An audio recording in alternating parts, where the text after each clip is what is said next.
I'm really delighted to be chairing this fantastic session today. So my name is Vic Rayner. I'm the Chief Exec of an organisation called the National Care Forum, who is a organisation membership body that works with not-for-profit care providers. And I'm particularly interested to do this because I've worked for many years in the supported housing and the social care sector, and we're involved in some of the early work thinking about dementia and housing many years ago. So really pleased to see this fantastic ongoing work of the Dementia and Housing Working Group. So this is the second in the quarterly webinar series focusing on housing and dementia. And the Dementia Housing Working Group started hosting these sessions pre-COVID. And that idea was sparked after the co-authoring of the Dementia Friendly Housing Guide with the Alzheimer Society. So the idea was, so it became really clear that many organisations still viewed dementia as an issue to be tackled by older people's housing providers, when in reality, the vast majority of people living with dementia live in general needs accommodation or their own homes. So the aims of the Dementia Housing Working Group are to promote and influence the contribution of the housing sector in improving the health, wellbeing and quality of life for people living with dementia. It's the only national group focused on housing and dementia, and it's not intended to be a talking shop. It's intended that actions will result from this. And there's a large number of volunteer stakeholders who come together with a very action-orientated ethos and a track record of producing tangible outcomes. And by listening to this, you're part of that, and hopefully you'll take away some real commitments towards action from it. So this webinar is really important because it addresses the challenges surrounding diversity. We know that there is a lack of understanding of the genetic basis of disease in different ethnicities. According to the research, Black people are approximately twice as likely than white people in the same community to develop Alzheimer's disease. Older LGBT people are more likely to be single and more likely to live on their own than heterosexual people. And if we're going to innovate, if we're going to make change, in the name of inclusivity, that means creating solutions, products and environments that consider and address the diverse needs of all people, regardless of their background, gender, beliefs, abilities or circumstances. So you can see we have an amazing array of speakers today on our panel. And as we go to each of the presenters, I will introduce them, and they're all going to give a brief presentation, and then we'll have an opportunity for a small question after their presentation. And then those who are able to stay will still be with us at the end, where we can have a more detailed question and answer session. But we really want to ensure that this is a safe space for everyone participating. And as such, we'd like to share some safety principles that have been generated by the Kent, Surrey and Sussex Science Network. So these are things that we are trying to ensure are part of this webinar. And if you're able to play your part in this, we would be very grateful. So during this session, we respect people's pronouns. We won't allow any homophobic, biphobic or transphobic comments. We believe people are who they say they are, and we do not question their gender or sexual identity. We treat each other with kindness, respect and consideration, and we encourage curiosity and a willingness to learn. So please do ask questions. It is okay to make mistakes as long as you are well intentioned. So that is the way in which we want to run the session. I'm just going to give, if we go into the next slide, just a few bits of background information in relation to dementia and housing, some of which I think are important just to set the scene. So just under 1 million people in the UK have been diagnosed with dementia. 1 in 11 people over the age of 65 have dementia. And contrary to the sort of, I think, understanding of most of society, most people affected by dementia live in their own homes, and 1/3 of them live in those homes on their own. So creating the right housing, the right dynamic, the right support for people within their own homes is absolutely critical. And I was reflecting the other day, actually, around dementia friends, because we were running a session with my colleagues within the National Care Forum, around dementia and how to support people living with dementia, and this was in a care setting. And the example that was used was some of the Dementia Friends material, and I was reminded just how powerful some of that material is to help people to understand issues around dementia. And these are sort of key principles that form an underpinning of some of the way that we need to think about in the context of housing as well as everything else. So dementia is not a natural part of aging. So all of the sort of assumptions and stereotypes that underpin that are really important to challenge. It is caused by diseases of the brain. It's important that people get a diagnosis so they can get the support they need. It's not just related to memory loss. There are many other things and impacts and factors that people may experience. It is possible to live well with dementia, and I know that's a message that many of the organisations here who are both listening and represented as the speakers have spent a lot of time encouraging people to focus on. And of course, there is more to the person than the dementia. So really key messages there from the Dementia Friends initiatives, and things that I hope will be useful as we start on this journey today with this fantastic range of speakers. So if we go on to the next slide, please. I'm absolutely delighted to welcome Dahi Clayton, who is joining us today from Alta in Belgium. And Dahi is a member of the Dementia and Housing Working Group and is living with dementia. So Dahi, over to you. We'll look forward to hearing what you've got to say and then asking you some questions. Thank you. Thank you so much, Professor Vic. Yes, my name is Dahi Clayton, and just briefly, my background is you're probably hearing an American accent because I grew up on the south side of Chicago with 2 million other Irish Americans and all, but I am in fact Irish with an Irish name and passport and identity and a fierce Irish passion and all. However, now I live in Belgium because I use pronouns they and them. I identify as trans non-binary, and I am continuing my transition as I'm journeying not only with dementia, but gender as well. And I'm in a place where I get to experience joy in both journeys because I'm surrounded by people who have been trained on how to support people like me. I think we'll go to the next slide because I don't remember exactly what I put on the slides. LGBTI inclusive housing for people with dementia. Okay, that's me, and I live in Alter. Next slide, please. The importance of why it's so important for queer inclusive. I use queer as shorthand and all. I hope everyone's okay with that. For queer folk with dementia, I don't have to. I'm not living with PTSD or the terror that so many older queer folk, particularly trans non-binary folk, have to deal with in the UK, in Ireland, and in many, many places. Even I live in the countryside of Flanders, and it's lovely, and the people are very supportive, and all of my carers, medical and social, have been trained to support me. And I think Professor Vic gave some statistics.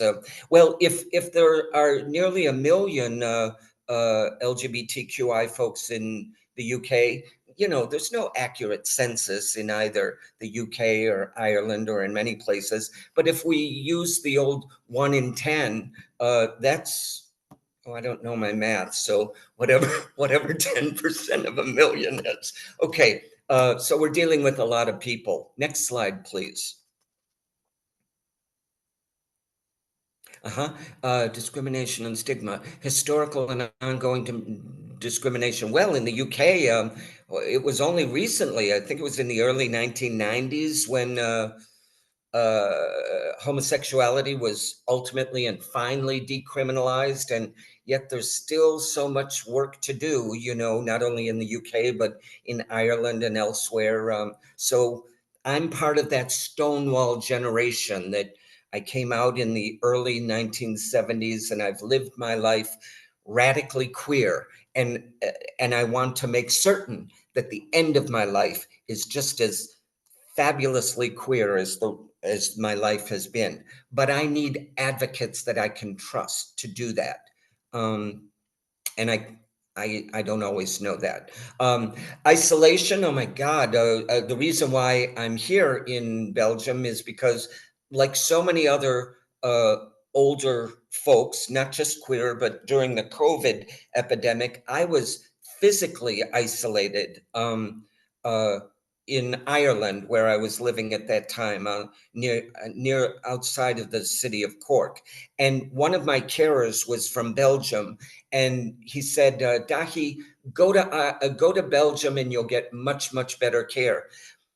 I took his advice, and I rolled the dice. What did I have to lose? You know, I'd never been to Belgium before. I booked myself into an Airbnb. Dahi travels light, so I packed everything that I owned, you know, which isn't much after you've been impoverished by cancer and dementia. And anyway, so I arrived in Belgium about 3 years ago.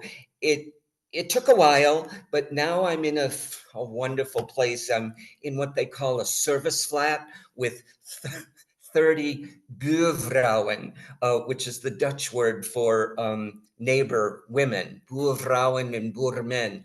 I'm doing my best to learn the Dutch language, but it's a challenge under the best of circumstances. But when you add dementia, woof.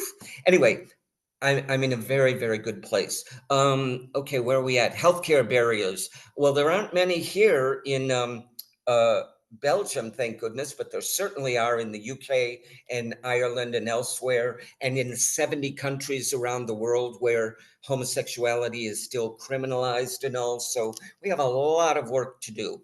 Where are we going? Okay, next slide, please. Safety and comfort. I'm very safe and very comfortable where I'm at, and I'm so lucky. But I shouldn't have had to have fled. I shouldn't have had to have fled.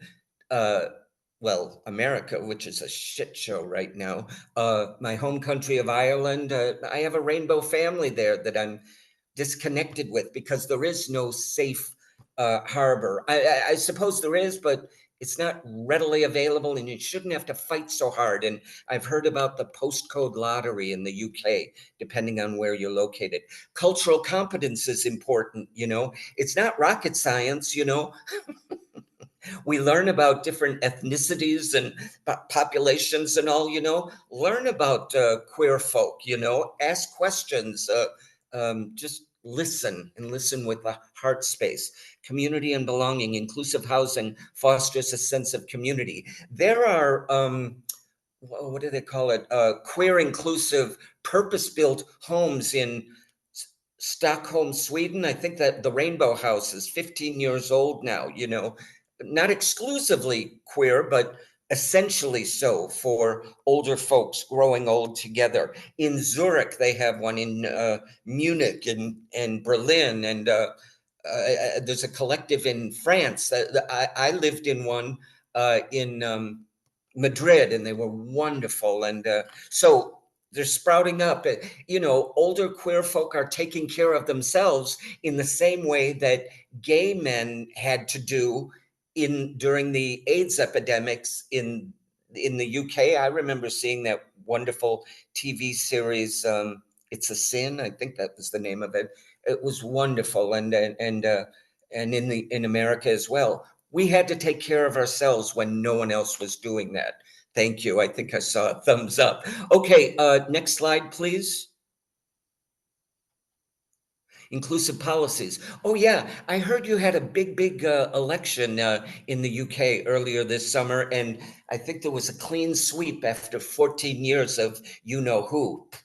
You know, I hope things have gotten better, but I don't know. But here's hoping, because that's what it takes for the political will to make change that reaches the ground, not just talking. Oh my God, I'm just sick to death of good intentions and all of that. Staff training, yes. What's her name? There's a whole lot of people in the UK. Dr. Trish. It's a hyphenated name. Hedgeford Leffers. I'm butchering her name. I'm sorry. But she's got a practice of care already published. Dr. Jolie Kiemink at the University of Kent, which she's publishing her Circle project for queer people in care settings and all, which is already being attacked by gender critical and turfs and all. Design considerations, purpose built and all. Certainly for queer folks, I want a recreation room that includes drag queen bingo and disco night, and that speak to my experience of lived experience and all, and cut through the heteronormativity. Next slide, please. Dahi, sorry, I'm going to be a pain now, and Am I I done? want to move on. But you've mentioned a couple of these case studies, which is fantastic, and people are going to have Yes. the slides. But I think Yes. the next one, I had a question for you, which I think the Absolutely. next slide would answer. So we could perhaps combine them. So the question is about how we ensure people living, LGBTQ plus seniors living in long-term care receive the support they need. I think these are your recommendations. So I wondered if you wanted to talk us through those. That would be fantastic. Absolutely. Thank you, Professor Rick, because I am aware, working with colleagues, including the brilliant Andrew Gilliver. I'm so glad to be sharing the panel with him and others today, and in the audience as well. I don't know how familiar you are with what was his name? He was a long time gay advocate, Noel Glynn, I think was his name. He was a gay man with dementia, beaten to death in a Croydon care home. And there are over 400 credible cases of queer-based elder abuse in the UK and others and all. That has to be addressed. You can't sweep that under the rug. You have to have difficult conversations in order to make policy changes. Community engagement, work together with everyone. We need all the allies we can get and collaborate with partner organizations. Yeah. Fantastic. Thank you so much. And I know that there's some resources as well that are on your slides, some of the things that you've mentioned and some other fantastic things. So absolutely. I'm available. Yeah, all of that. And I'm so honored and humbled to be in everyone's company today. Thank you. Thank you very we're much. absolutely delighted that you have set us off on such a helpful and valuable kind of perspective on and look at the love that's coming up for you. Absolutely. That's I'm amazing. feeling So it. I Thank have you to so say, this is a whole new webinar experience for me. If this is the happy hour, I'm coming. I don't think I've been on a webinar with so much love so far. Anyway, Andrew, let's see if we can carry on with you. So Andrew Gilliver is here from the LGBT Foundation. So if we go straight on to you, Andrew, that would be great. Thank you ever so much. I don't know if I can follow Dahi, but I will try. Thank you ever so much. It's lovely to be here. My name is Andrew Gilliver, pronouns he, him, and I am from LGBT Foundation. I work on a program called Pride in Practice, which is a quality assurance support service. It was like a training, one of our training arms.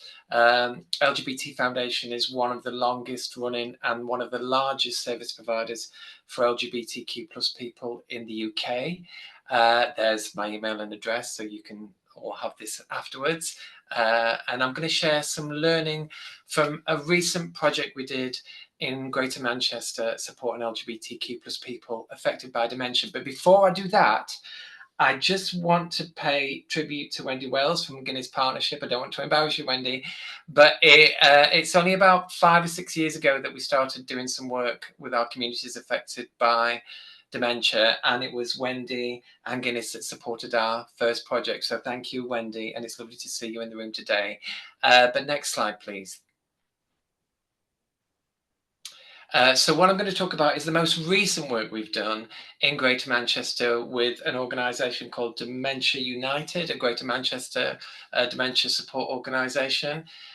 We did two things. We had an online, obviously through COVID and since, although sadly it's closed now due to funding and not being there, but we're still in touch with people. We had an online support group for LGBTQ plus people affected by dementia, and from their recommendations we delivered some training with people working in the care sector. So I'm going to talk about those two things.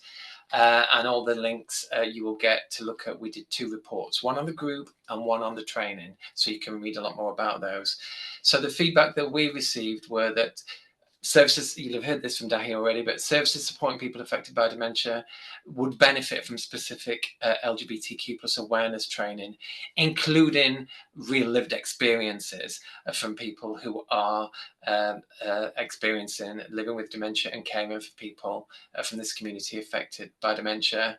And our objectives was to raise awareness across our localities in Greater Manchester, why this additional support is needed for our communities, and to improve services and care for our communities affected and living with dementia, which is an ongoing part of our work. Next slide, please.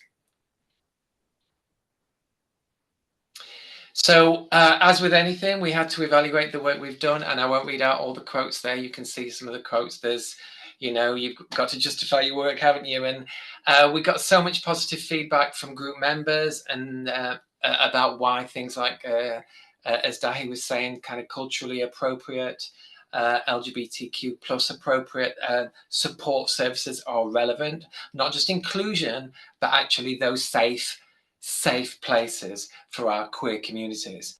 And as people have said there, very valuable lifeline, especially for older LGBTQI plus people who are dealing with aging brain issues, and people feeling more confident to access support and to be able to connect with other people going through similar things. So people appreciated having somewhere to go once a month, and also they had a coordinator, an LGBT dementia coordinator to speak to once a week if in between those times where the meetings weren't running. Next slide, please. This is the evaluation report, which there's a link to soon, about the training, which was brought about by all the group. All the members of the group were people affected by dementia, either living with dementia or carers for LGBT people affected by dementia, and facilitators from all over Greater Manchester who are working in the care sector.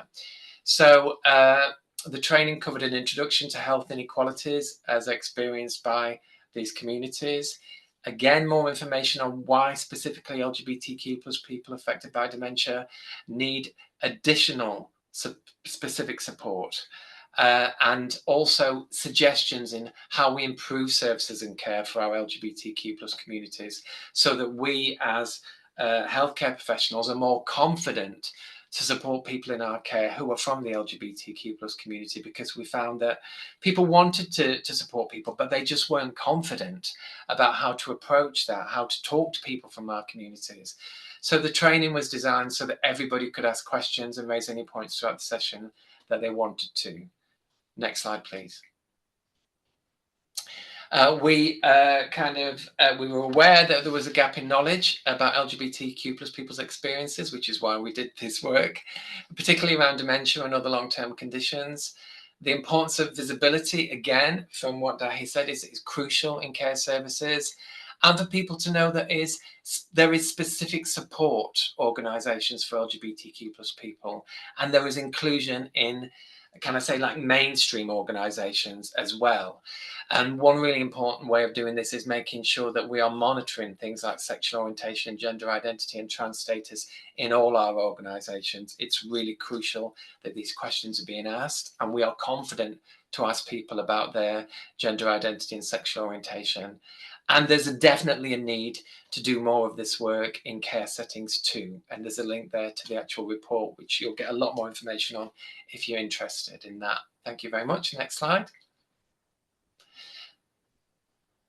So working together across Greater Manchester, we were able to look at how we can bring organisations together to overcome this kind of fear of approaching the topic of supporting LGBT people.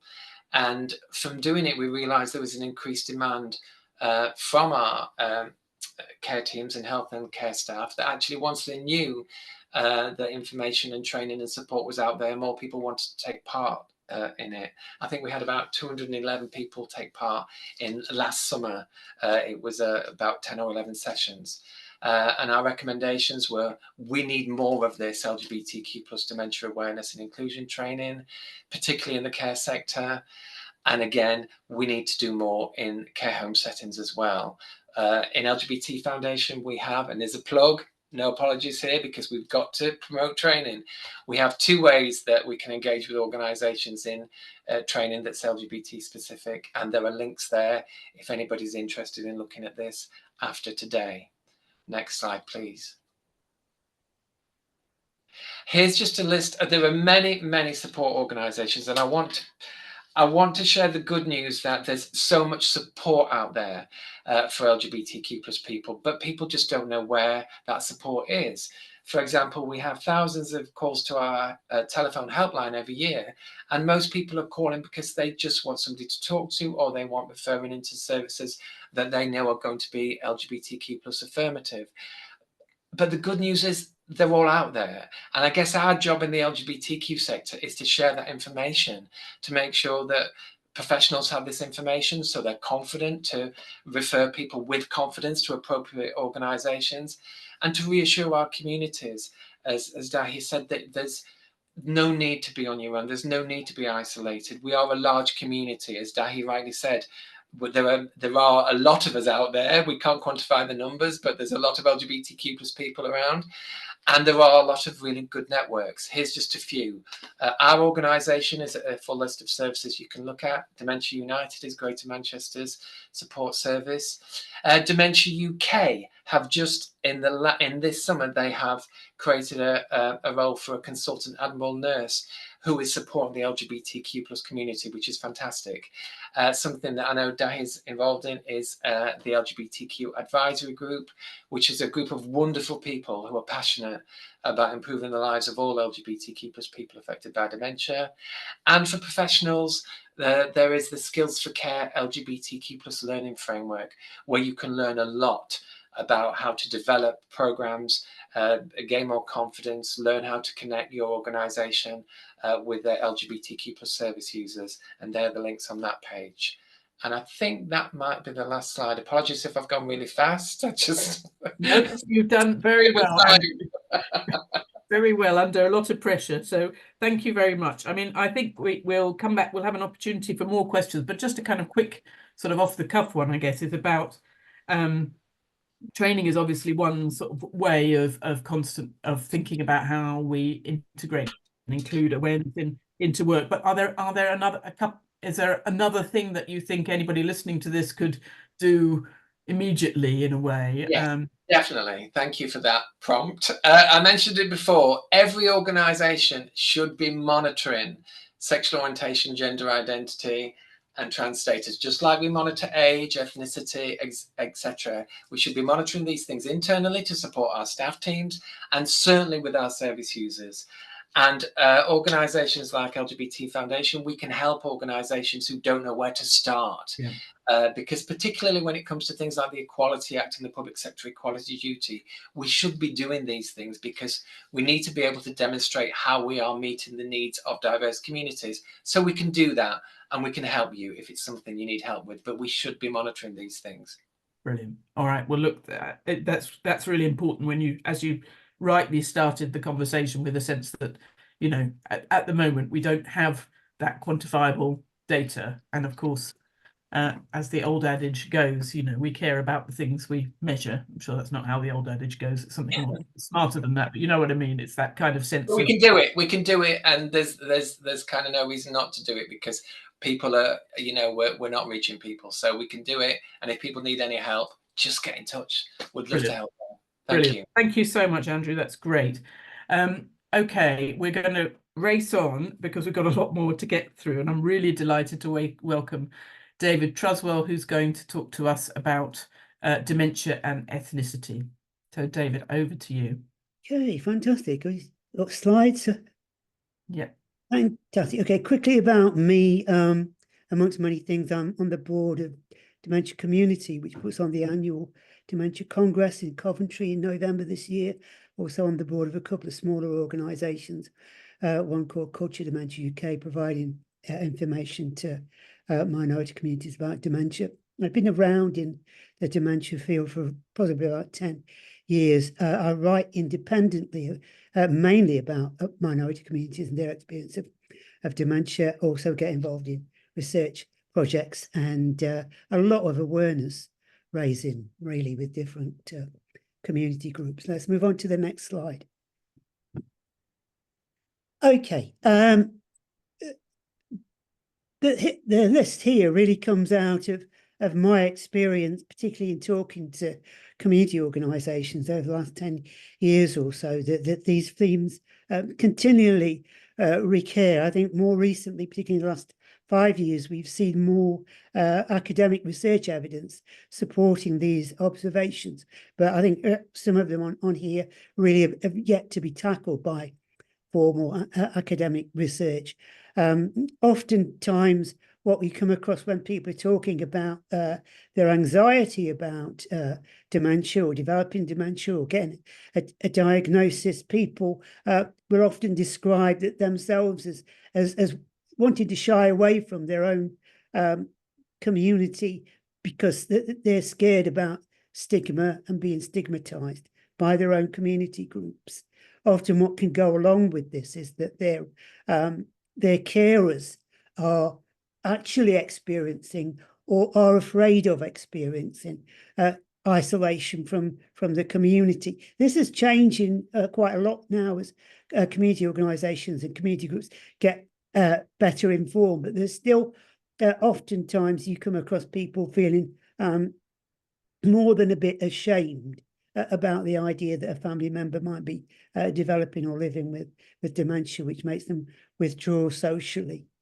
As well as that, a lot of community groups will talk about, individuals will talk about as well, and carers, about their worry about talking to mainstream services about the experience of dementia, or they're worried about symptoms that might mean that they're developing dementia, because their experience previously is of discrimination from services, or because of what they've heard from other people, that they're anticipating that they're going to be experiencing discrimination, so that they're not going to be talking to their GP about it. Where there is mainstream information about dementia, again, a lot of minority community groups feel it's not really for them, you know, that you get, and it's a myth yet to be challenged, but, you know, you can come across, for instance, Chinese people who will say, well, Chinese people don't get dementia, because you never hear about that, do you? You know, these reports on telly. Black people, well, black people don't get dementia because you never hear about that on these reports on dementia. Whereas, as mentioned earlier, I mean, certainly for the Black African and African Caribbean communities, there's higher risks of dementia. Increasingly, we're seeing that there's evidence of higher risk of dementia for South Asian communities. So it's not that they're going to be less likely to get these issues developing in the community, but actually they're more likely. But at the same time, as I say, it's changing, but the sense often is that people, well, this is not happening to us because we don't see that in the adverts on TV about dementia.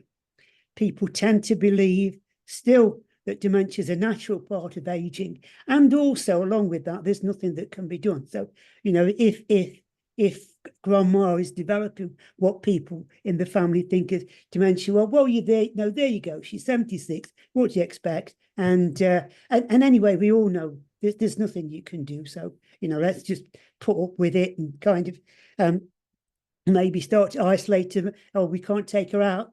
We can't let her do this. We can't let her do that, etc.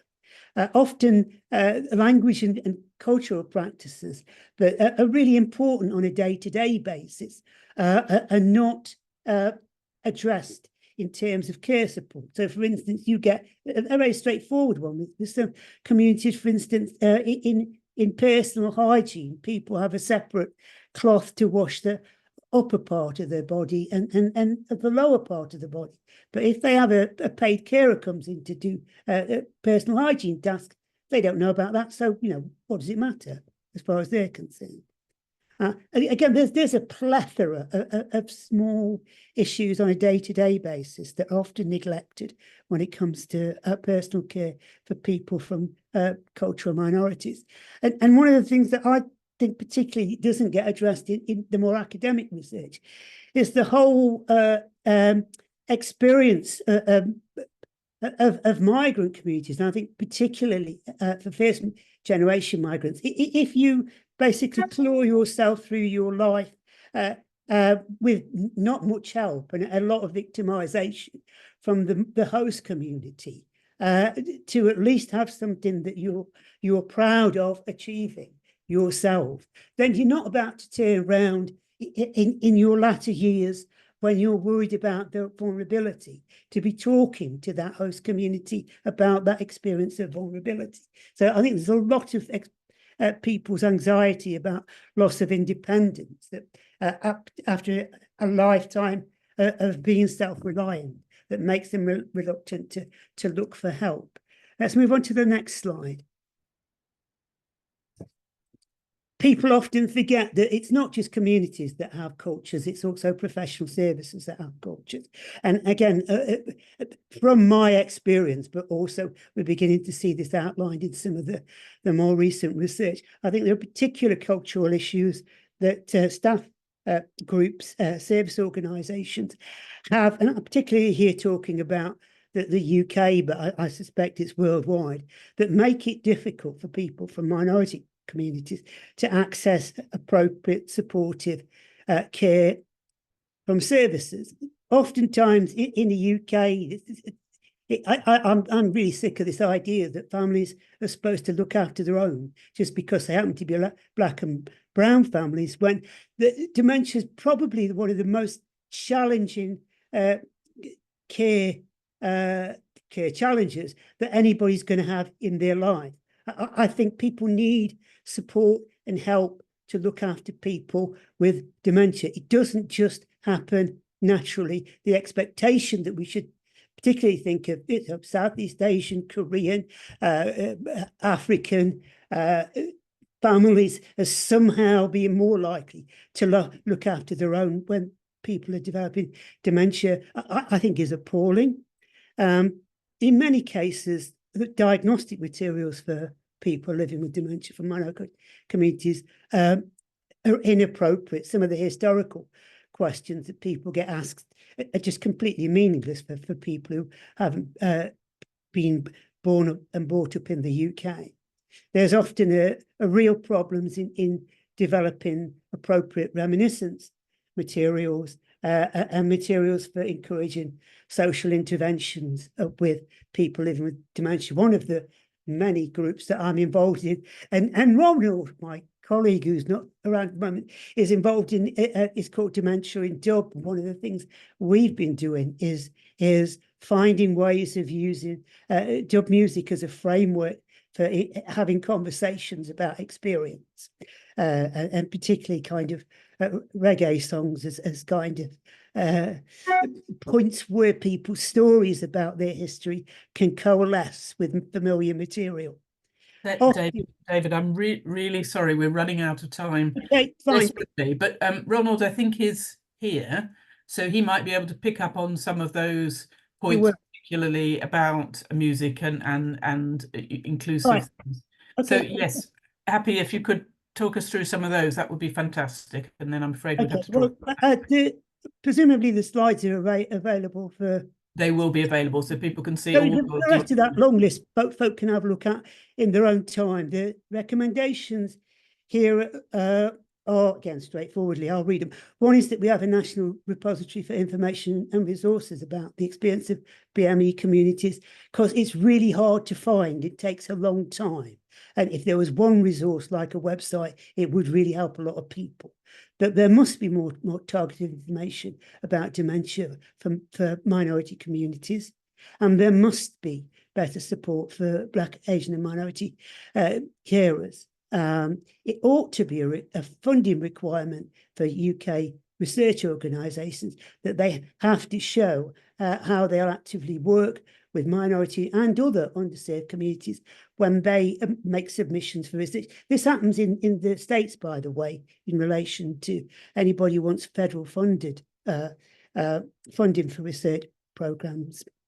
And also, there has to be more co-production and social prescribing. I apologise for people who don't like this acronym, BAME, because, you know, I'm a bit old school and got used to using that. And I haven't seen that we've yet come up with an agreed alternative to the acronym. But the acronym, of course, means Black, Asian and minority ethnic communities. Let's move on to the next slide. Can we do that? Fantastic. All this and more is available in this excellent book, edited by me with many contributions from people from many different communities that go into much more detail than I have here about some of the issues for those specific communities and some overarching issues. It's available still on Amazon, and it's much cheaper if you buy it as an ebook than a physical book. But I mean, as a physical book, I think it's about 12 quid, which is probably the price of a soy latte these days in Central. I think you've got one final slide. Did you want to show that? Yeah, if we can't, that's it, folks. That's it. Perfect. All right. Well, look, David, thank you. And sorry to rush you. You had so much really valuable stuff to say. And I know people will want to go and have a look at those resources you've suggested. And I was really pleased that you talked about carers in that context as well, because I think that is, there's obviously the professional workforce we talked a bit about, but I think that idea about unpaid carers and their experience and therefore the experience of the person living with dementia because of how carers respond to it, I think is really critical that we recognise and acknowledge in this housing discussion. So Ronald, I believe you are here. Oh, lovely to see you. Thank you very much. So Ronald Amanze is going to, apologies if I haven't got that quite right, is going to talk about his Being Creative work. So over to you, Ronald. Okay, can you hear me? Yes. I was hoping that you was going to miss me. No, I looked, I checked that you were there. Okay, well, I was still open, and I like the presentations that have gone before me. Mine is not exactly a presentation. Mine is just an effort to be courageous. And yes, I'm gonna talk about creativity, how creativity works in my life, and our creativity, when I discovered it, in the way that I've discovered it, it rescued me, and it gave me a voice after quite a while trying to navigate social services and conversations with mainstream services, social workers, etc., or anybody who just didn't understand me once they realized that I had a dementia diagnosis or that I had a stroke and I was recovering from a brain injury. And I soon learned communicating my thoughts and feelings or using poetry and songwriting to express my thoughts and everything became really therapeutic for me. And when people heard my conversations, which I document, suddenly they understood me. So they understood what I was trying to say from conversations on pieces of paper. But when I express myself vocally, it's as if I was speaking a different language.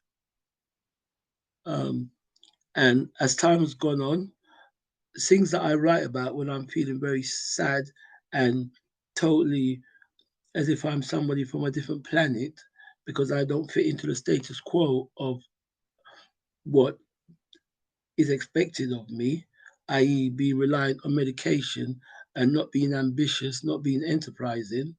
I soon discovered that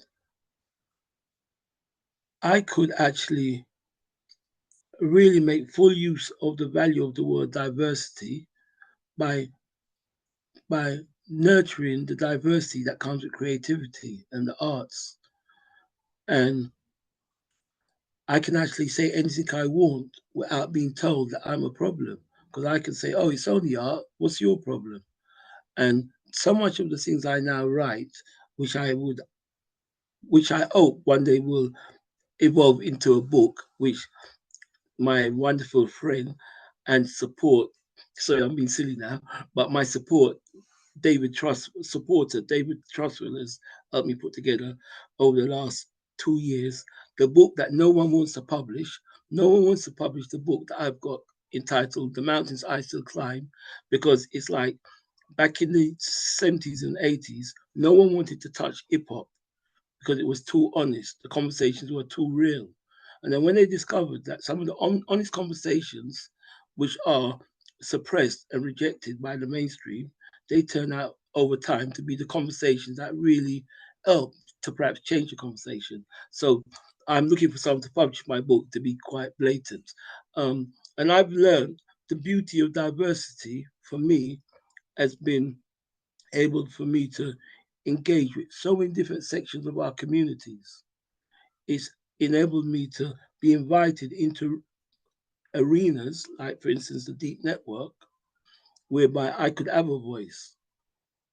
And I didn't feel like an odd item in the room because I was speaking a different language. And I found that the beauty of art for championing the conversations of diversity is something that should be in more care plans. Because in my care plan, at no time whatsoever did they recommended that Ronald should take it easy. He forgets to take his medication and he needs this and he needs that. But nowhere in my care plan does it say Ronald should be given more art. He should be supported to be enterprising because that's what he wants to be. He should be supported to do things that make him smile around his aspirations. So I'm losing my way now. I'm going to get nervous. So, well, Ronald, I was going to say that we've got a couple of slides. Did you want those to show? Which I think has got some of your thoughts on there, if that would help you. That would help me tremendously because I'm feeling like I'm going to dissolve. No, that's fine, because I think some of the things you've mentioned, but other things would be really good. So I wondered if we went on to the next slide.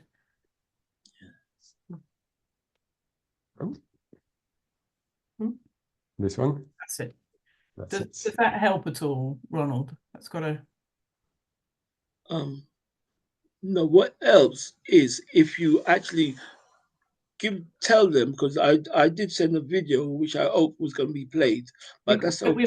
We've got that actually as well. Would you like to play that first before you talk to us? Yes, because what I'd like to say, the video, which it really what it is, it shows how art can be so beautiful and it can wake so many people up to an alternative conversation. And I wrote this poem at a time when I was just totally disheartened and I felt like I was giving up. And so often when I reached out for support and I reached out for help, and I'm not complaining, in fact, I'm very happy and very joyful with my life. But at a time when I was reaching out for help, because no one was listening, I wrote this poem, which is entitled The Mountains I Still Climb. And I find it amazing how things people can write when they're sad. In hindsight, when you look back on it, it can bring so much joy and beauty to you and make you feel so strong. And this is one of the things I've written, and one of the things that makes me say to people, when you're depressed and you don't have someone to talk to, just pick up a pen, just get creative with your conversations. Even if you keep it to yourself or you share it, it will turn out to be the remedy that you might need in your life. So if you just play the video. Shall we listen to that? That would be fabulous. Yeah. It's I think it's on. Lovely. Oh, I can't hear any sound though. You can't hear the sound. Okay. Just give me a sec. We wondered about this, Ronald, before we started. So just bear with us 1 second and we'll try and see if we can get the sound to work. Well, thank you for inviting me into the room. That is, for me, beautiful. We're delighted Yeah. to be, and I'm really taken by some of your thoughts already, particularly about your work being too honest to publish. I think that's something for us all to kind of reflect on.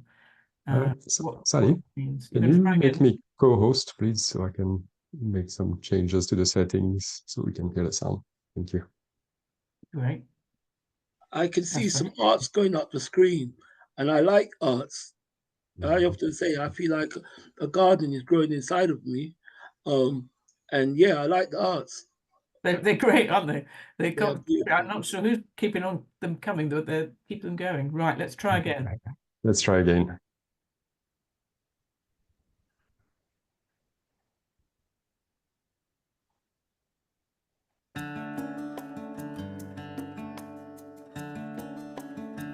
For people affected by dementia, cultural venues such as museums, galleries, theatres and cinemas can be challenging to navigate and potentially overwhelming.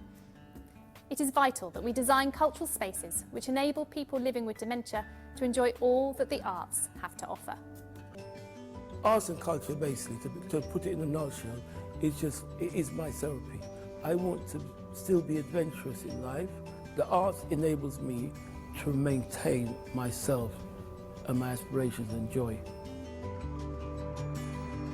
You come to see me, but you don't see me. We have a conversation, but you don't hear me. And I've been thinking, if you don't hear me, how are you gonna know what I'm thinking? Your eyes fixed on me. Sometimes you smile. I always smile. And I wonder if you know why. But if you don't hear me when I'm speaking, how are you gonna know what I'm thinking? And if you can't hear me when I'm calling, how are you gonna know that I'm falling? And though I no longer dance beneath quiet skies, nor run across open fields, I wonder if you'd believe the mountains I still climb. Thank you. Thank you, Ronald. That was very beautiful. I completely agree. And look, I think there's so much more we would love to hear. Are you able to stay for some questions at the end? I'd rather just stay and appreciate, and thank you for listening to me. Brilliant. And the points on your slide, people will get those. I think you talked to quite a lot of those. Sorry, I didn't realize you. So I think I think just seeing that video was just amazing, and the poetry is beautiful, and people will take a lot away from that. And we'll be sharing that along with the slides, so people will have the link to that. So thank you very much. Thank you very much. Right. Gosh, there's so many things to take in.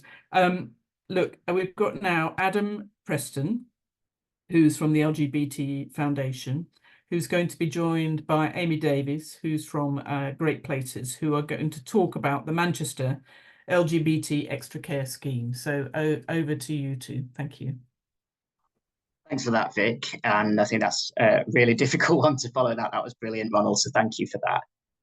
Yeah, so my name's Adam. My pronouns are he and him, and Amy is the head of independent living at Great Places. So we're going to talk to you a little bit about the LGBTQ plus majority extra care scheme that we're building in Whalley Range in South Manchester. So next slide. Actually, the next slide after that now. So what is Russell Road? What is it that we're actually developing here? So we're building an extra care scheme, so independent living with care provided on site for over 55s. It's going to be 80 1- and 2-bed apartments at social rent, and it's a partnership between LGBT Foundation, Manchester City Council and Great Places Housing. So Manchester City Council actually have 12 extra care schemes at the moment. This will be the 13th. And what makes Russell Road unique is that at least 51% of the residents will be people who identify as LGBTQ+, so older LGBT people. And you might have heard of Tonic down in London. There are some older LGBTQ plus people's housing projects in the US, Canada, various European countries. So it's something that is really being more widely recognised as, you know, there is really a need for this, and older LGBTQ plus people really do have unique sets of challenges and obstacles in this area. We are also co-producing the scheme with a community steering group, which we'll tell you a little bit about in a second. And on the right, you can see a CGI of what hopefully the scheme will look like. This is actually something that LGBT Foundation and Manchester City Council have been having conversations about for quite a number of years now. So it's been in the pipeline for quite a while. So we're really excited about this now because it's actually moving forward. We're actually expecting a decision on the planning application this Thursday. So hopefully, fingers crossed, that will all go well. Next slide, please. So the vision for Russell Road, what we really want to achieve here is actually similar in many ways to other extra care schemes, in that we want to reduce social isolation and improve the health and well-being of residents. But we've also here got an additional area in that we want to provide LGBTQ plus affirming and inclusive care in an environment that's safe and welcoming, where older LGBTQ plus people can age with pride.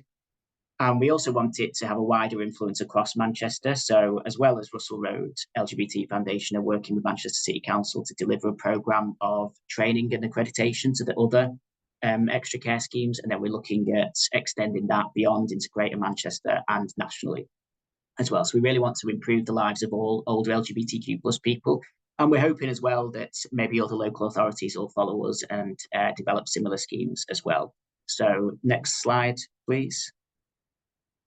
I won't go into too much detail here because of time and because Dahi and other people have already spoken really eloquently about a lot of these issues. But I suppose a couple of things to pull out of this is talking about older LGBTQ plus people in care environments. It's really important to consider that historical context. So these are people who have often grown up, come of age, had relationships, come out in, you know, that hostile environment of the 50s, 60s, 70s.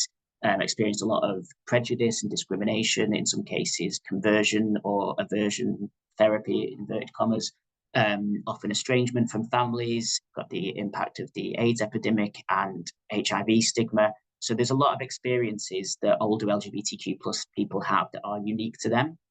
Estrangement from families. So you often hear of things like chosen families and logical rather than biological families.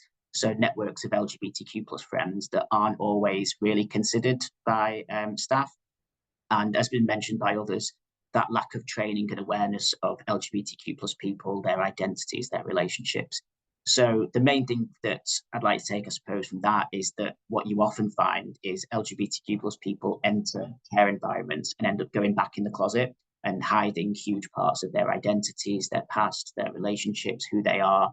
And that can obviously have a really detrimental impact on their well-being at quite a vulnerable time already. And at the end of the spectrum, the extreme end, I suppose, is actual mistreatment and physical abuse. Next slide, please.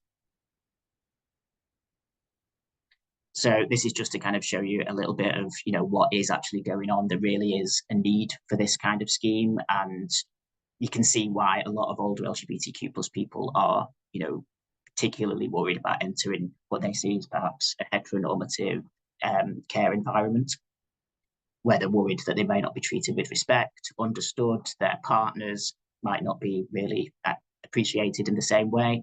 So next slide, please. So yes, when we first started talking to the council about this a few years ago, we actually got some funding at LGBT Foundation from HousingLIN, and we did some research, a couple of surveys, and we were looking at what Manchester-based LGBTQ plus older people wanted from housing and care. And a lot of what we already know and that evidence that's already out there was really confirmed in this. So I can share a link to this report as well. It's a couple of years out of date now, but this is where we kind of started to base what we're creating here on now. So next slide, please. And we are developing this with a community steering group of older LGBTQ plus people and local residents to really bring that lived experience into it at every step of the way. And Amy can talk a little bit about some of that co-production work that we're doing at the moment and what's coming up next. Thank you. Yeah, so the community steering group has been in existence for a number of years, working with LGBT Foundation and the City Council. But in the last couple of years, their kind of role has been around, first of all, choosing Great Places as their developing partner through a selection process a couple of years ago. And then for just over a year now, we've been working with the community steering group to look at the design of the building. So up until kind of the planning submission a couple of months ago, that was very much around the layout of spaces, the shared spaces, the layout of flats, gardens. We really want to develop a sense of psychological safety within the building, but also make sure that it is integrated into the community. And so we've kind of had monthly meetings over the last year or more, where the design team of architects and developers have come to meet with the community steering group and take them through all the kind of stages of developing up and designing up a scheme, to use that kind of lived experience and to stand side by side really with the design team in order to create an environment in the designs that we hope will meet the aims of the scheme. And as part of that, what we've also done is visit other extra care schemes, been on a walkabout of the local area. We've attended local prides, the public consultation for the planning consultation really involved the community steering group as well. And also a visit to the LGBT Foundation archive at Manchester Central Library to start to look at kind of the history and social history of the LGBTQ+ community in Manchester, but also with an eye to recording the history of this scheme within that archive also. Next slide, please. So yeah, so that's some things that the steering group have been involved in. So the internal apartment layouts, they are going to be looking at an interior design specification and hopefully running an interior design project that will bring in elements of dementia-friendly design, accessibility, and obviously also including representation for the LGBT community so that we have that visibility around the scheme also. The community steering group have also been involved in co-producing the tender for the care provision by Manchester City Council. So what they've done there is kind of looked at whether that would be an individual question within the tender or a theme that runs through. And I think actually where they ended up was kind of more of a theme of diversity, equality and inclusion throughout the tender that would include and encompass the LGBTQ+ community. Because that tender that's going out currently will cover Russell Road as well. And then going forward, the community steering group will be supporting us to co-produce what the services on site will be. So we want facilities such as a cafe, again, that's private for the customers, but also open to the community. Therapeutic services within the scheme, so gender affirming services and facilities and therapies, but also therapies by other organisations. And then also they will really support us with how we engage with the local community and the wider LGBTQ+ community. Next slide, please. Amy, I'm sorry, we're nearly running out of time. And I wonder if you might talk us through some of the next steps, which I think is just the next slide on, if that was okay. Thank you. It's quite exciting. Yeah. So obviously planning decision is imminent. And hopefully then after a positive planning decision, the work will start on site this autumn.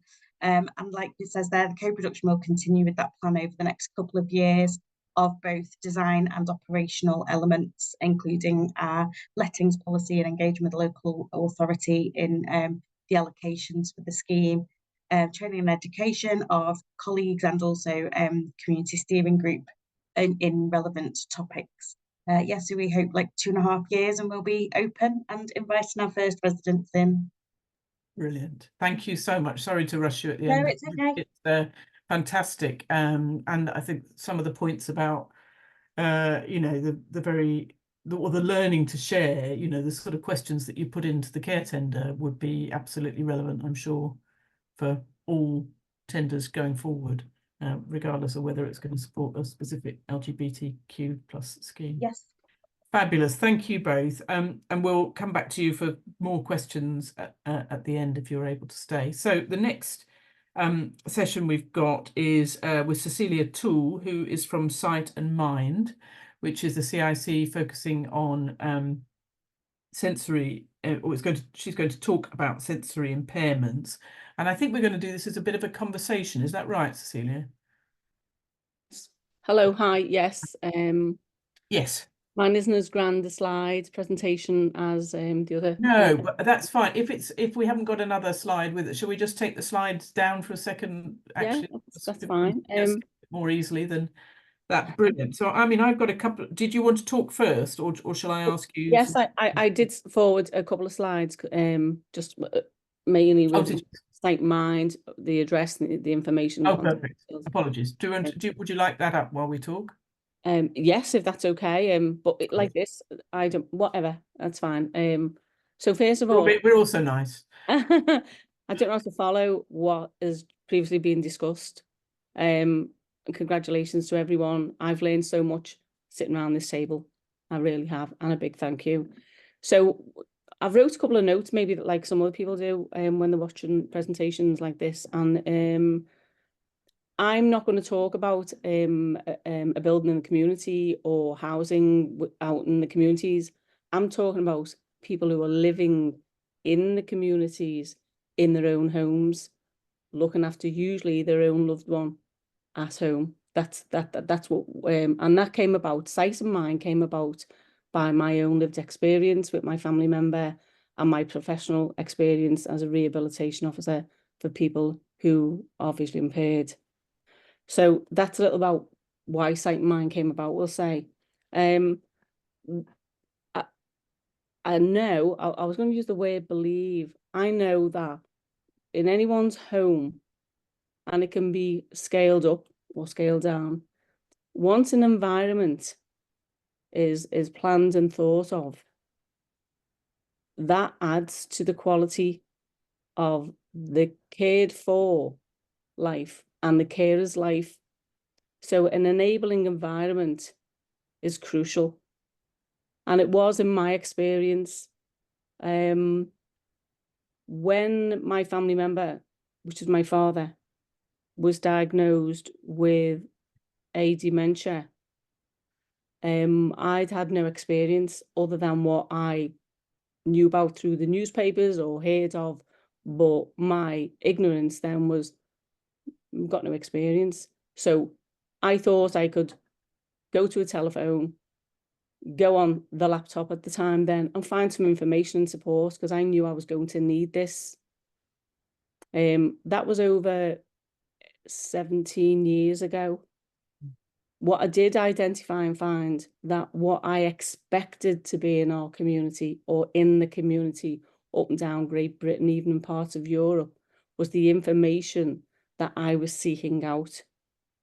I was seeking that out as a daughter, not a carer, because I was a daughter. I never identified myself as a carer. I was a daughter.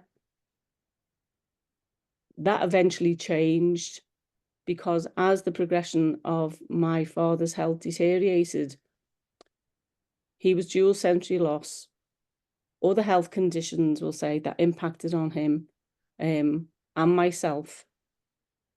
How was I going to support and care for him? So from whatever background any of us come from, and I hope I'm using the right words here, care and quality of care and the right skills or the improved skills is vital. It's vital for each and every one of us. So I did reach out, I did look for information, and I'm still looking. I'm still looking. So once my father passed away, I wanted to, and I'm guarded of this word here, put back in the community. But for us, I felt there was nothing in the community that I had to put back to. The only thing I had to put back to was the NHS and some amazing medical people that I met along that journey supporting my father's health. So for me, that was vital. Then as he was adjusting and I was adjusting, and then my father's progression through the journey, what I did notice was more and more is because I have health conditions and disabilities that are unseen, we'll say. There was a lot of ignorance with the so-called professionals who were basing their information whenever I reached out on their opinion. And I didn't want people's opinion. I wanted good practice. I wanted to improve what I was doing, part of which I did improve on. But to become now a full-time carer, 24 hours a day, 7 days a week, for those that are needing the support, understanding, and the respect of being a carer at home, behind the closed doors, where the community is not involving the statutory services, as we all know. We'll talk pre-pandemic, post-pandemic, and now. The NHS and social care services, this is my personal opinion, are on the knees. So the 70 and 80-year-old and more who are caring for their loved ones, from what, it doesn't matter what background, they are hidden. Sight and mind see them and value them. That's what I was just going to say. So this is, you've developed some really clear ideas about what good practice would look like in this case, and Sight and Mind is supporting people to do that. Do you want to tell us a bit more about what that good practice would look like? I now believe that complex case management, so Sight and Mind, for example, I'll give you a sort of a case study. Yeah. Sight and Mind get a referral from the dementia navigators who navigate people on, social services, from a social worker, through our webpage, through a family member, through a recommendation. They come from all sources now. And what I've learned and grew into and value, because I speak to the families and I get feedback, is for a one department, a one source to pull everything in together. That's going to be required, because it will be required. It needs to be required from the day one when I go out and I do an assessment for the cared for and the carer. And then it's like I'm looking for holes then. And there's many, many, many, many holes. And it's my ambition then to get some of these holes closed over, to support the carer, caring for the cared for, when they're at the stage where care is needed and required to enhance and support both their health and well-being. I used to say, I'll go out and do the fighting for them, but that sounds like I'm being aggressive, and I'm not. Let the carer continue, first of all, to be seen and heard and valued behind them doors. We will then slowly build up trust and then the professional relationship. And then I will go out and very politely knock on the doors and get the doors opened and pull in everything that is needed for that journey, because the storm in the future may become cloudier. Yeah. And that sounds like people who connect with you will then have a very different experience to the one you had. I hope so. On that journey with your father. I hope so. It's needed. So sorry, to do with, sorry, and I've missed this point completely. When someone has a sensory impairment and they're in their own environment, that is the correct environment for that individual. It's their known environment that is vital. That if the environment is right and we as a family planned for the future, we planned for the future. We didn't plan for that diagnosis of dementia. That wasn't even on the radar. But our environment was right so that we could continue supporting health and well-being to a wonderful man. Was not perfect, my dad. And we done that. And that for us and for my dad was his correct environment.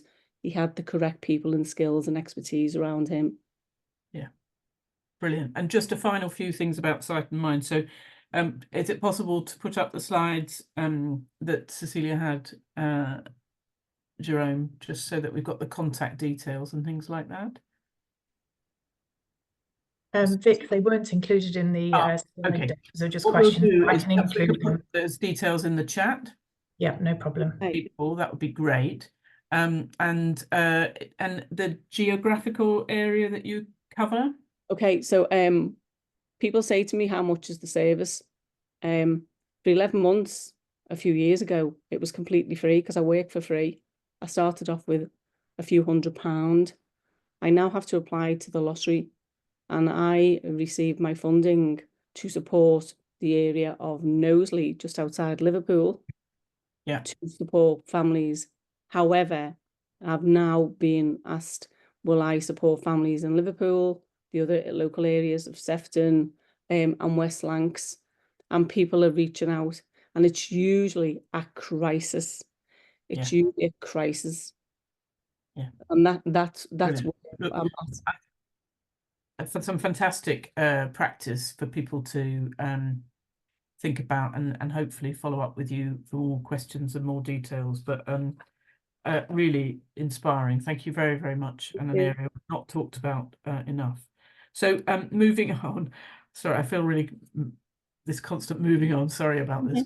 But, we're going to get through everybody. So Mohammed Rauf is now going to speak about Mary Yadain, which is a community integrated care community, CIC, community incorporated. Well, no, I'll just let you get on with it now. I've lost all the power of speech now. So Mohammed, over to you, please. Hi, and again, a pleasure to be here, and thank you for inviting us. So we're a community interest company, which is, you operate like a business, but it's a not-for-profit organisation. And I'm very conscious of time, and there's lots of fantastic learning that's been going on this afternoon. So I'm going to try to kind of bring some things together, I think, maybe within this, so that we can speed it up a little bit if we can. So I might go off topic a little bit. You've heard some things, again, David has said about the academics, Cecilia's talked about services. So as somebody who's done a PhD looking at how South Asian family carers manage complex dementia care, somebody who works within research and been running this organisation for, well, the work's been running for 18 years. When you draw on these things, so I think what I'd probably say is that although I'm going to talk a little bit about communities and housing from a minority kind of community perspective, really what I want people to think about is challenging your own bias. So, would you be able to live a day in somebody's life? So have a think about what it might be like for people. There are things around intersectionality. So you could be disabled, Black, gay. What does that mean? And where are those barriers? And so it's okay to pigeonhole things, but what about where things are much more complicated? So in terms of intersectionality, two things I want to kind of just mention before I jump through this presentation, as I've been listening to people and kind of reflecting on things. One is around validity. So when people make decisions, and that might be researchers, it might be, services, what information do we use to make our judgments? So where does that information come from? And often the things that we pick up may be sound, and they've been, I don't know, checked by like we are, like peer reviews and things over those. But actually, do we speak to the people that it matters, or people in the community? And an example of that is talking to a colleague who said, well, if this piece of research, so it's a tool, is validated in a certain country, or can't say where these things are, then what's the problem in using it? And I said, but actually, if that is developed with people who are educated and you're using it with people who have, you know, a lower literacy level, it doesn't work. It's a bit like, you know, PhD people writing things for people on the street where the national reading age is between like 7 and 9. And one other point that kind of links with these things is when we talk about identity, isn't it funny that when we have the census, we talk about the white British, but are Polish people white British or are they non-white British? And what we really mean by white British is often indigenous white British. So I'm going to start saying if we have white British, then it's okay to say brown British. So I don't have to say, actually, I'm a British but of Pakistani heritage. Well, why can't I be brown British if you can be white British? So, you know, these kind of conversations are fantastic to have. So if we just run to the next slide, please, and I'll just speed it up really so that people can pick things up later as well. Interesting about, you know, how this other half lives really. So this is about biases. You know, South Asian families live in extended families, they're close-knit families, you know, they want things on the doorstep.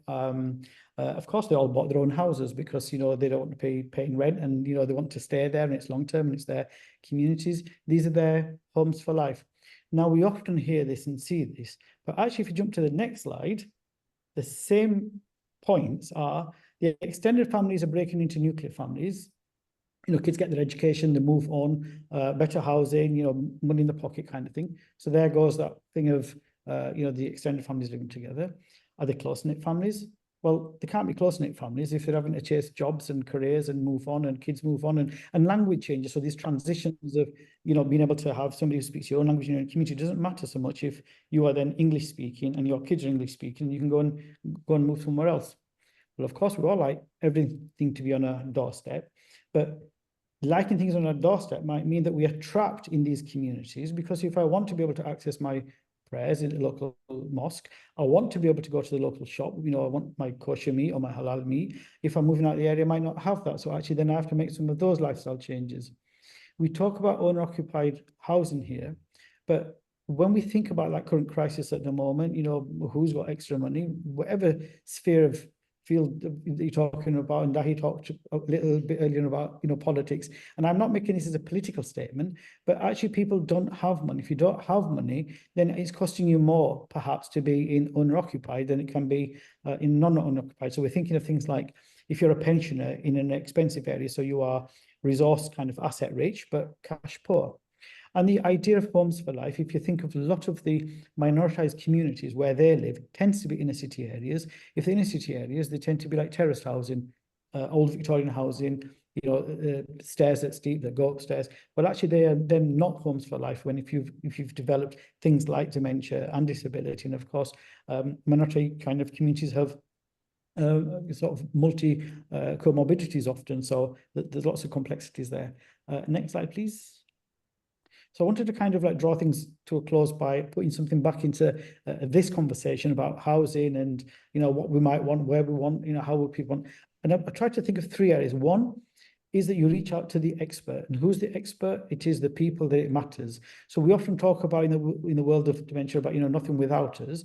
Well, actually, if we're going to develop things for people, then it's important those are the people that we work with.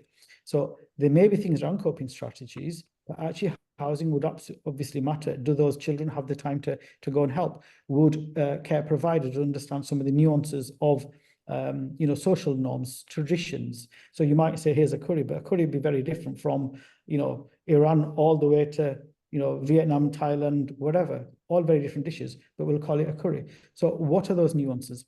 Then the second area is about research. Again, as I said, people touched on research. And the reason why I wanted people to think about the bias is that if you are making decisions based on your understanding, your knowledge, your experience, who says that your worldview is right, that moves into humility? Okay, you know, you might choose to have a bath by sitting in a bath. I may never have sat in a bath because I might say, well, actually, it's important for me that there's always clean water that goes over me. Where do we pick that from? You're going to shared kind of supported housing.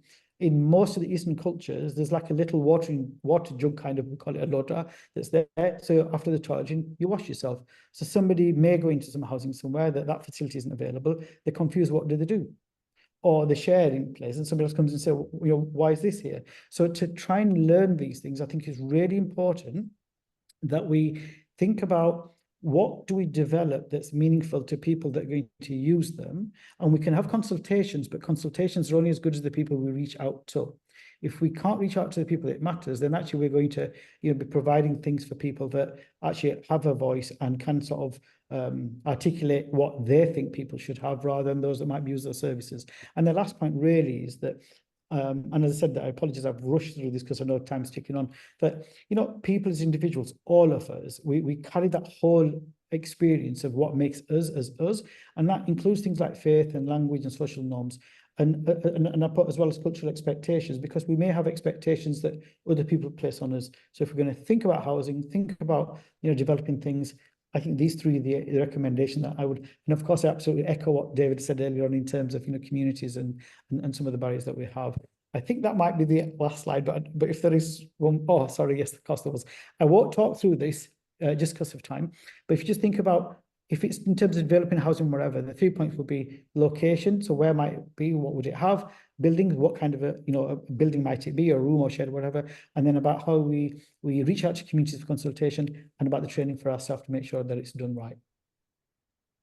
And sorry that I have just... Well, Mohammed, that was amazing to get through all that. Thank you so much. And I know we've got one last presentation, but I just wanted to ask you a question. If you thought, with your experience, that other countries had got some of this better in terms of their kind of housing or care and support. I'm aware I've spent some time at other countries, and I think I've heard sometimes people talk more particularly about the kind of building and the things you referred to in relation to showering and that, but I don't think it's as kind of well understood in the UK context. But I just wondered if that was your experience.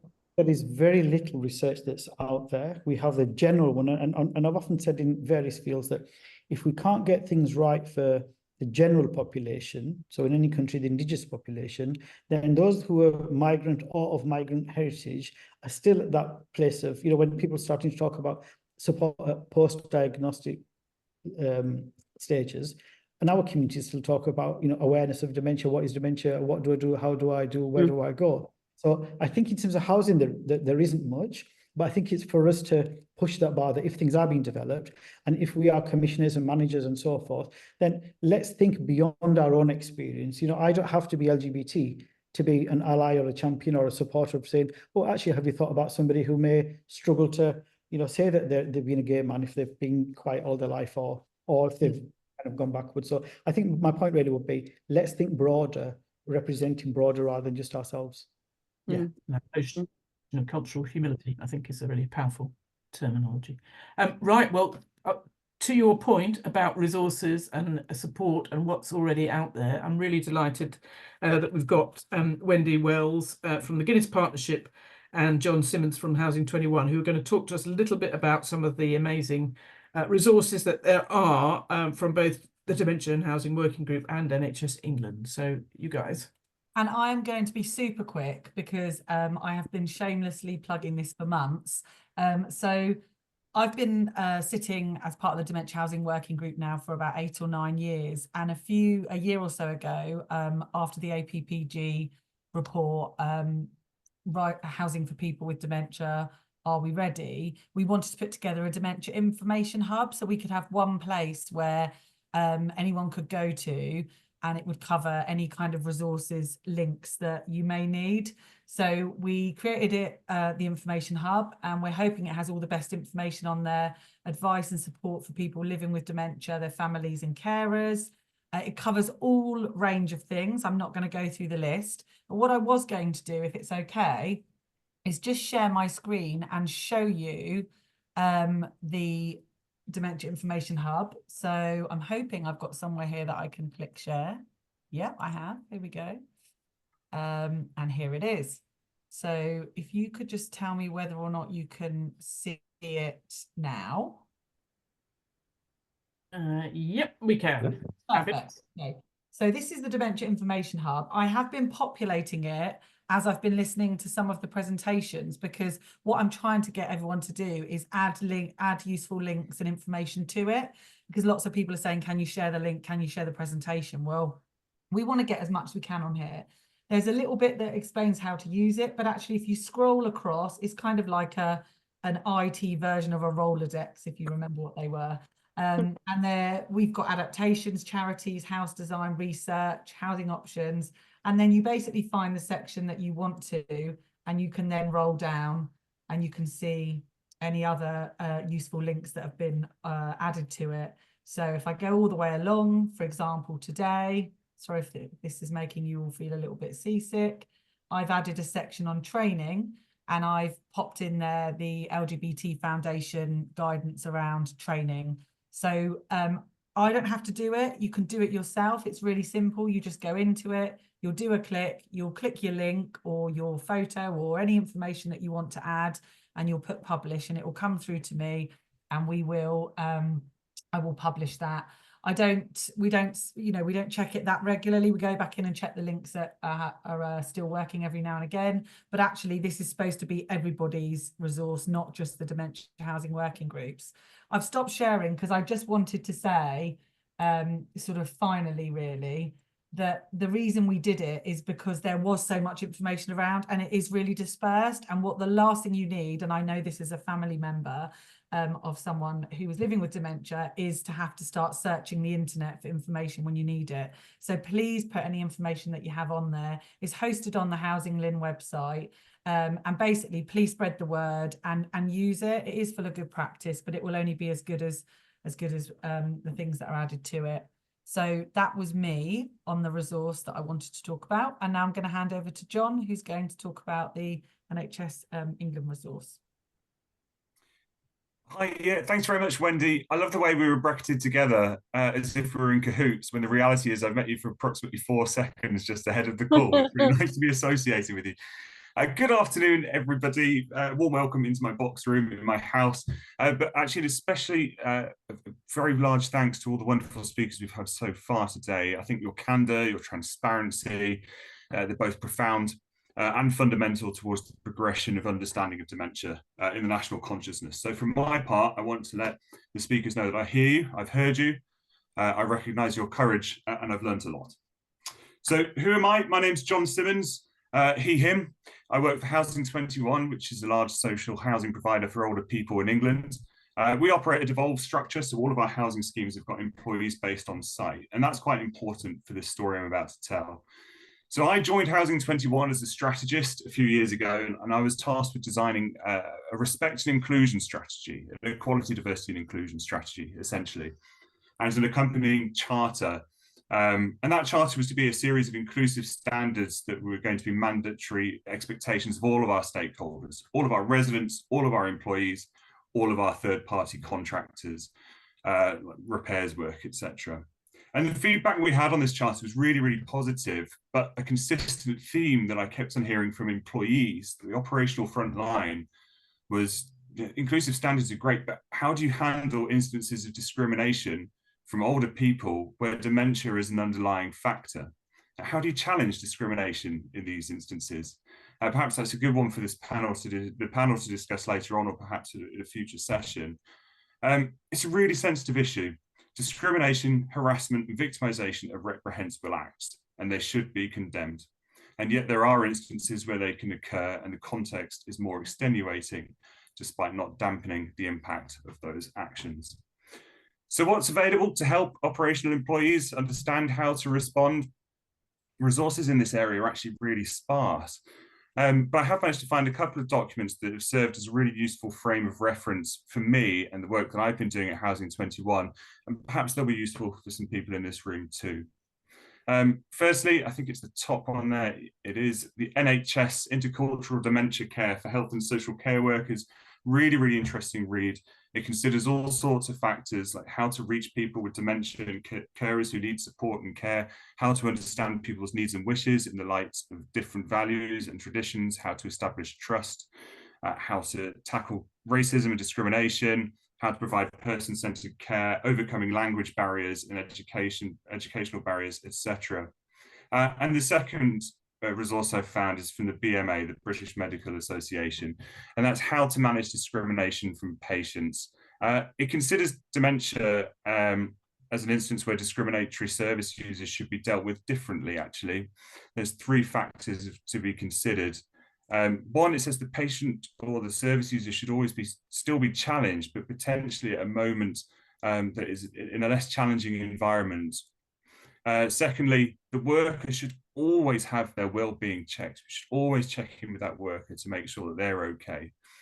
And thirdly, discuss and consider all options. Should the service user be moved? What about the worker? Should they be moved? And if you're going to move the worker, you have to make it very, very clear that it's being done not as an act of punishment. Make sure you're not moving them away from an environment that they want to be in.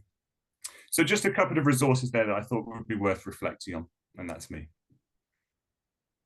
Thank you, John. And thank you, Wendy. And I hope this is the beginning of a beautiful friendship between the two of you. Clearly, I've put you together when, but very useful resources from both of you. So thank you for that. And we really are getting close to the end of the session. We've had some questions in the chat, and I'm grateful to panelists who have answered some of those questions. So there's a small number that are still left unanswered. Some are for Amy and Adam, who unfortunately had to go. But there was a question at the sort of that has been asked, which is about a lot of the sort of focus around care generally, but some of this debate about inclusive care or diversity in dementia, and how do you address diversity in dementia, seems to focus quite a lot on safety. So what are the things you have to put in place to keep people safe in the context of recognizing how they might be discriminated against, or how they might be at risk of physical harm or distress through not having their cultural identity recognized, etc. And I was struck by Dahi's comment right at the beginning, where they talked about wanting to sort of live life as radically queer and end life as fantastically queer, and I sort of was struck by, so I wondered what the panelists thought about, we don't yet have, we recognize perhaps that there are limitations about everybody's understanding around diversity and dementia, and everybody in this room and people listening are working really hard to address that. But are we only really thinking about safety at the moment? And what is the sort of next wave of work that we need to do that can ensure that everybody lives their life as fantastically full of their own selves as they are at other stages in their life, and that it isn't the dementia, that the dementia may be part of that, but making sure that the environment that we create, the way that we work and everything else doesn't add to those limitations. So quick responses from the panel, and I'm afraid we're not going to have many chance for many more for any more questions, I suspect. So if you want to say anything finally within your response, do say that as well. So David, you've got your hand up first. I think there's overlap, Dahi, between what you were saying and what Ronald was saying, really about just having joy in your life, and being able to enjoy to the greatest extent possible your life, and there's a balance between safety as a prescriptive thing, which I think safety is much wider than that, but as a prescriptive thing, and allowing people to be joyful.